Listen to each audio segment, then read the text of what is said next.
Un tips par jour pour les minimakers sur Photoshop. Aujourd'hui, nous allons apprendre à faire le type de texte qu'il y a sur les podcasts sans permission. On va sélectionner l'outil texte et écrire un texte. Nous le plaçons avec CTRL-T au centre de notre miniature, ça sera plus facile pour les proportions, et j'augmente un peu la taille du texte. Une fois que c'est fait, je me positionne en dessous de mon texte et je vais choisir l'outil rectangle. Je vais mettre la couleur noire et tracer mon rectangle.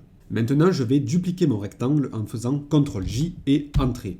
Je vais sélectionner le rectangle du bas, faire Entrée, CTRL-T et le baisser d'un cran en maintenant Shift et en appuyant sur la flèche du bas. Une fois que c'est fait, Entrée. Nous avons deux rectangles. Nous allons commencer par la couleur du rectangle le plus haut. On va double-cliquer dessus. Ça va ouvrir une nouvelle fenêtre. Vous allez faire incrustation par couleur et mettre la couleur de votre choix. Ici, je vais choisir du rouge. Une fois que c'est fait, je vais dans Ombre interne et je vais choisir du blanc avec densité linéaire moins ajout. Vous pouvez recopier ces paramètres-là pour avoir le même rendu que le mien. On va maintenant passer au rectangle du bas. Vous allez double-cliquer dessus et lui ajouter une simple incrustation de couleur. On appuie dessus et ici, je vais mettre une couleur plus foncée, toujours dans le rouge. Nous obtenons ce résultat-là.